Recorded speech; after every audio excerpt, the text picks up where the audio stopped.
बड़ी खबर, सुशांत मामले को लेकर सीबीआई की जांच का शिकंजा जैसे जैसे कस रहा है। रहस्य और राज की परतें लगातार खुलती जा रही हैं। सीबीआई ने सुशांत के करीबियों और रिया के राजदारों से लगातार 10वें दिन सवाल जवाब किए। पूछताछ शुरू हो चुकी है। ये तस्वीरें गौरव आर्य की आपको दिखा रहे हैं। गौरव आर्य वो शख्स जिसके साथ चैटिंग की बात सामने आई थी, ड्रग्स को लेकर कनेक्शन की बात सामने आ रही है। गौरव आर्य निकल चुके हैं गोवा से मुंबई के लिए, क्योंकि कल ईडी के सामने पेश होना है। गौरव आर्य को पहले ईडी समन भेज चुकी थी और अब गौरव आर्य निकल चुके हैं, लेकिन सीधे तौर पर यह कहा कि सुशांत को नहीं जानते। 10 तस्वीरें देखिए। पूछताछ में 10 दिन से लगातार किस तरीके से सवालों की बौछार लगातार हो रही है। सीबीआई की जांच का लगातार जो दायरा है वो बढ़ता जा रहा है। एक करके हर एक से पूछताछ हो रही है। एक एक शख्स से तमाम वो सवाल जानने की कोशिश कर रही है सीबीआई, जिनका ताल्लुक सुशांत सिंह राजपूत से है, सुशांत सिंह राजपूत की मौत से है। उनको लेकर सभी कड़ियां जोड़ने की भी कोशिश हो रही है। 28 अगस्त, 29 अगस्त, 30 अगस्त, 28 वो दिन जब 10 घंटे तक बात हुई थी। रिया चक्रवर्ती से 10 घंटे तक सवाल जवाब किए गए थे, कल 7 घंटे तक, और आज पूछताछ का सिलसिला लगातार आगे बढ़ाते हुए सीबीआई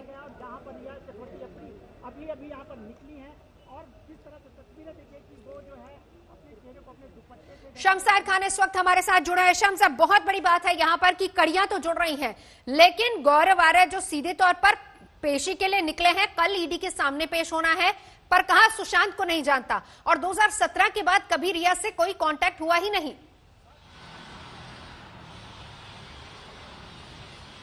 देखिए ना, जो जैसा कि अभी मेरे सहयोगी मुनीश पांडे बता रहे थे, गौरव आर्या का ये जो बयान है कि मैं सुशांत सिंह राजपूत को नहीं जानता लेकिन रिया को जानता हूं। अब सवाल यहाँ पे वही है, पेश ये है कि रिया से उनकी मुलाकात या जान पहचान किस लेवल की है। दोस्त के तौर पर है या ड्रग्स बीच में एक लिंक है जिसकी वजह से उनकी जान पहचान है, या फिर कुछ और बात है। इन चीजों की हालांकि जो तफ्तीश है, ईडी का इससे रोल नहीं है कि रिश्ता क्या। ईडी ये जानना चाहेगी कि गौरव आर्या का, चूंकि ईडी सिर्फ फाइनेंशियल एंगल से मामले की तफ्तीश कर रही है, क्या सुशांत सिंह राजपूत के पैसों, रिया चक्रवर्ती के पैसों और उसमें गौरव आर्या का कोई रोल है कि नहीं है, ये ईडी जानेगी। लेकिन चूंकि अब व्हाट्सएप चैट आ चुका है ऑलरेडी रिया का, जिसमें गौरव आर्या भी है, ड्रग्स की बात हो रही है खरीदने और लेने की, तो वहां पे इसके बाद एनसीबी की बारी आती है। एनसीबी ये देखेगी कि क्या गौरव आर्या ही वो शख्स है जो रिया चक्रवर्ती और सुशांत के घर के लोगों के लिए ड्रग्स बेचती थी, तो वो उनकी जांच होगी। उसके बाद फिर सीबीआई बचती है। सीबीआई भी ये जांच करेगी क्या सुशांत की मौत से गौरव आर्या का कोई लिंक है, रिश्ता है। तो 3 एजेंसियां हैं जो इस वक्त जांच कर रही हैं और तीनों एजेंसियों को मुझे लगता है गौरव आर्या आपके पास। लेकिन उससे पहले जरा सुनवाते हैं, क्योंकि गोवा से जब निकले गौरव आर्या तो मीडिया के सवालों का जवाब देते हुए क्या कुछ कहा, सुनिए जरा। 2017 में मेरा कांटेक्ट था, तो मेरा इस केस से कोई लेना देना नहीं है जी। फिर भी मैं अभी अथॉरिटी ने बुलाया है, तो मैं अप्लाई कर रहा हूँ। That's it. That's it. NCB का भी नोटिस मिला। Have you supplied any kind of drugs to Riya Chakraborty? I have not done anything of the sort. I have no contact there since 2017. Please let me किसी तरह का and cooperate. Why your name is going round? Why your name is going round?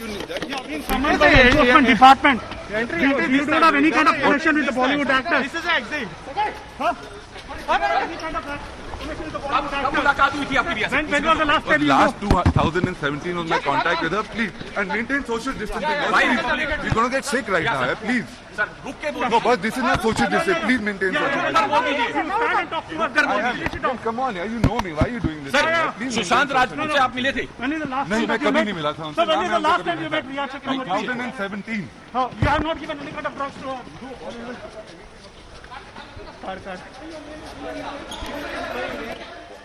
Munish भी हमारे साथ जुड़े हुए, लगातार शम्स भी हमारे साथ जुड़े हुए। मुनीश, एक अपडेट आपसे चाहेंगे, क्योंकि अंदर अभी फिलहाल डीआरडीओ गेस्ट हाउस में लगातार पूछताछ चल रही है और जैसा कि शम्स भी बता रहे, पहली बात ईडी ने समन किया है, ईडी के सामने पेशी होनी है। उसके बाद दूसरी बात, जो यहाँ पर रिया से लगातार तीसरे दिन की पूछताछ चल रही है और इसके बाद कहा जा रहा है कि परिवार से भी अब सवाल जवाब हो सकते हैं। इस बीच गौरव आ रहा है कि कल अगर ईडी के सामने पेशी होती है तो कब का वक्त तय हो सकता है सीबीआई के सामने?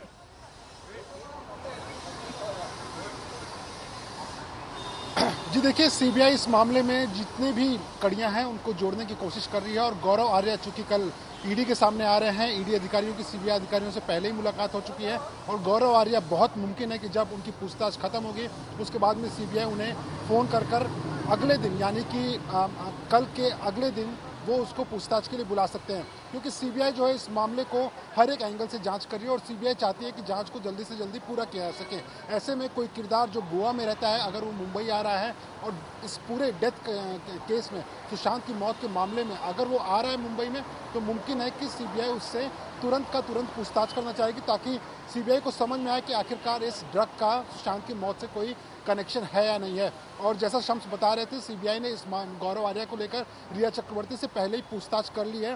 पूछताछ के आधार पर सवालों की एक लिस्ट बनाई गई है और उसके अलावा जो चैट थे वो भी सीबीआई के पास में मौजूद हैं। और सीबीआई अब जानना चाहेगी गौरव आर्या से कि रिया चक्रवर्ती से क्या जो ड्रग्स की बात हो रही थी उसमें सिर्फ और सिर्फ ड्रग्स कंज्यूम करने की बात हो रही थी या किसी तरह की खरीद फरोख्त भी चल रही थी। एक और मैं अहम बात बताता हूं कि गौरव आर्या क्यों महत्वपूर्ण है ईडी, एनसीबी और सीबीआई के लिए। गौरव आर्या के जो एक भाई हैं, उनकी मीडिया मुगल नाम की एक कंपनी है।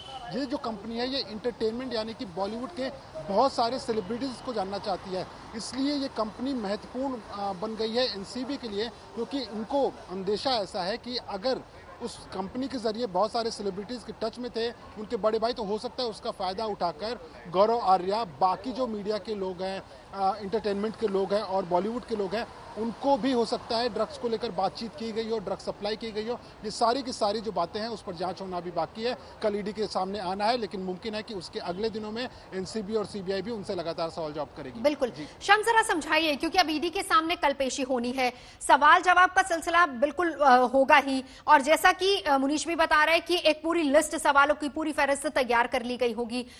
एविडेंस जो है वो सिर्फ इलेक्ट्रॉनिक एविडेंस है, अब उसके आधार पर क्या कुछ आगे कार्रवाई कैसे हो सकती है, कैसे सवाल जवाब हो सकते हैं?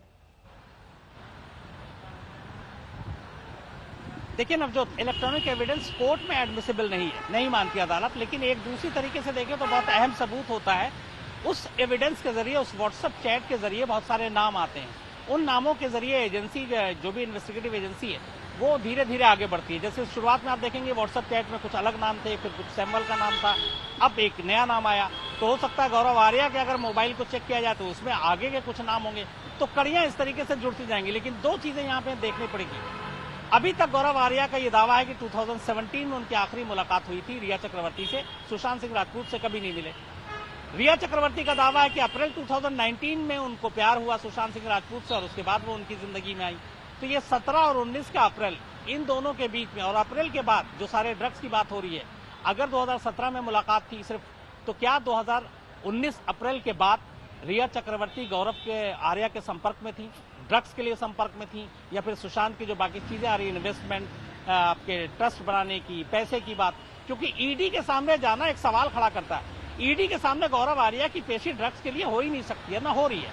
ईडी ये देख रही है फाइनेंशियल एंगल, इकोनॉमिक ऑफेंस जो भी है उसको वो देख रही है। तो ईडी के सामने जाना एक सवाल ये खड़े करता है कि अचानक ये गौरव आर्या जैसे कैरेक्टर का यहाँ पे कैसे एंट्री है। इसका मतलब ईडी को लगता है कि सुशांत और रिया और सुशांत के जो पैसे हैं उन सब का कोई ना कोई कनेक्शन गौरव आर्या से जाकर जुड़ता है, और इसीलिए गौरव आर्या को तलब किया गया। क्योंकि जहां तक ड्रग्स की बात है, जो व्हाट्सएप चैट है वो एनसीबी डिपार्टमेंट है, वो अलग जांच का विषय है।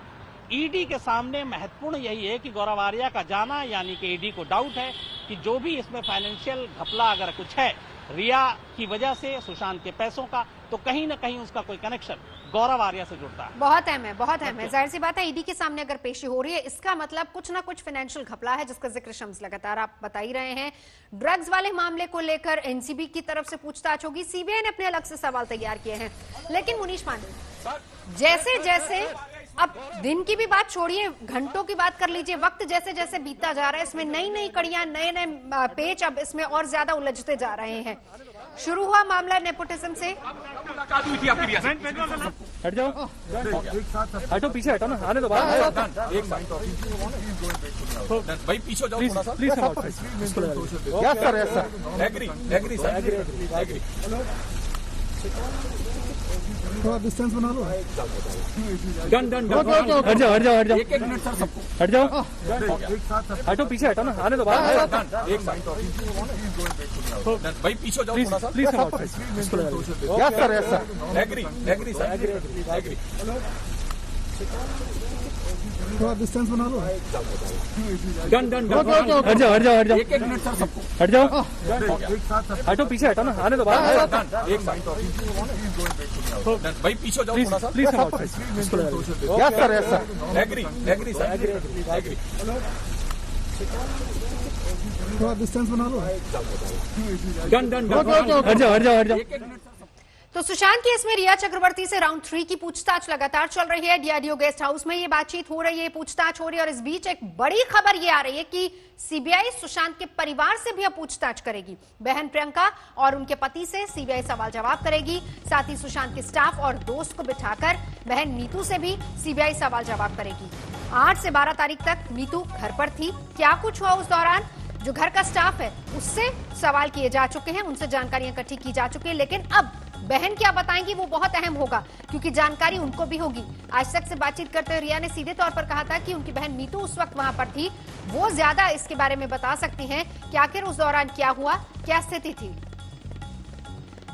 शम्स इस वक्त हमारे साथ मौजूद है, मुनीश भी हमारे साथ है। मुनीश, मैं लौटती हूँ आपके पास, अंदर की हलचल के बारे में जानकारी लेंगे, लेकिन शम्स बड़ी बात यह है कि देखिए नेपोटिज्म, परिवार, फाइनेंशियल एंगल, ड्रग्स और अब परिवार का आपसी विवाद, जो कि रिया ने आरोप लगाए और अब सीबीआई भी बहुत कुछ जानना चाहेगी, क्योंकि 8 से 12 की अगर बात करें तो उस दौरान नीतू घर पर थी। बहुत सारे खुलासे अब नीतू खुद भी कर सकती हैं।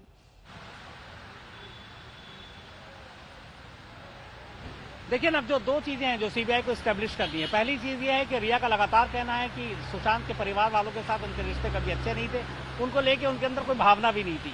दूसरी चीज उन्होंने ये कही कि प्रियंका के साथ एक बार झगड़ा हुआ था और उस झगड़े के बाद सुशांत ने प्रियंका को डांटा था, जिसके बाद वो दोनों घर छोड़कर चले गए क्योंकि उस वक्त उनके साथ रह रहे थे। तो ये लड़ाई के आगे जाकर रिश्तों में और कड़वाहट लाई। ये प्रियंका और उनके पति जब उनसे पूछताछ होगी तो जाहिर सी बात है वो अपना पक्ष रखेंगे, बताएंगे, और बहुत मुमकिन है कि रिया के सामने उनको रखा जाए ताकि जो भी लड़ाई झगड़ा की बात है वो आमने सामने हो सके। जो सबसे अहम चीज है वो ये है कि नीतू 8 जून से 12 जून तक वो यहाँ थी और 12 जून को वो चली गई थी क्योंकि उनकी एक बच्ची भी थी और कोरोना भी था तो उनको जाना पड़ा। लेकिन इनका कहना है रिया का कि 8 जून को वो चली गई सुबह 11:30 बजे, करीब 1:30-2 बजे के आसपास नीतू आई थी। 8 से 12 जून के दरमियान क्या हुआ सुशांत के घर में, सुशांत की हालत कैसी, तबीयत कैसी थी, क्या वो डिप्रेस थे या कुछ और बात थी, ये सारी चीजें नीतू बता सकती है। इसीलिए नीतू की गवाही भी बहुत जरूरी है। सीबीआई जानना चाहेगी उन 4 दिनों में क्या सुशांत के बिहेवियर में कोई परिवर्तन था। नब्जो बिल्कुल, और जल्दी से एक अपडेट मुनीश, डीआरडीओ में अंदर अभी फिलहाल पूछताछ चल रही है, राउंड 3 की पूछताछ, क्या कुछ हो रहा है, कौन कौन लोग आमने सामने, किस किस को बिठा के अब रिया से पूछताछ हो रही है? जी देखिए, रिया चक्रवर्ती से तो लगातार पूछताछ हो रही है और सवालों का सिलसिला अभी भी जारी है। कई ऐसे सवाल हैं जो पहले कई बार पूछे गए हैं लेकिन फिर से दोबारा पूछे जा रहे हैं ताकि यह पता चल पाए कि रिया अपने बयान पर टिकी रहती हैं और या अपना बयान बदलती है। बयान बदलती है तो इसका मतलब हो जाता है कि रिया झूठ बोल रही है। दूसरी जो बात है इसमें कि सिद्धार्थ पिठानी, उनसे लगातार पूछताछ हो रही है और जब से सीबीआई आई है तब से नीरज से लगातार पूछताछ हो रही है। नीरज और सिद्धार्थ ऐसे शख्स हैं जो कि पिछले 9 दिन से सीबीआई के इसी दफ्तर में लगातार रह रहे हैं और इनसे सीबीआई ने न सिर्फ रिया चक्रवर्ती और सुशांत के रिश्तों के बारे में पूछा है, 14 तारीख को क्या हुआ उसके बारे में पूछा है, बल्कि सुशांत के परिवार वालों के रिश्तों के बारे में पूछा है, क्योंकि घर के अंदर रहने वाले जितने भी लोग थे उन सबको पता है कि सुशांत के उनके परिवार वालों से रिश्ते कैसे थे, नीतू आई तो उनके साथ में कैसे रिश्ते थे, क्या उस दौरान ऐसा कोई झगड़ा हुआ परिवार वालों के साथ में। और इसीलिए सीबीआई ने तय किया है कि जो उनके बयान है उसके आधार पर सवालों की लिस्ट बनाई जाए और नीतू सिंह से दोबारा पूछताछ की जाए। इसके अलावा दीपेश और केशव, घर में रहने वाले 2 और स्टाफ हैं, उनसे भी सीबीआई लगातार पूछताछ चल रही है। सैमुअल मिरांडा, जिन्हें रिया चक्रवर्ती का करीबी बताया जाता है, उनसे पूछताछ हो रही है और रिया के जो खुद के भाई हैं शौविक चक्रवर्ती, उनसे भी सीबीआई आज तीसरे दिन पूछताछ कर रही है।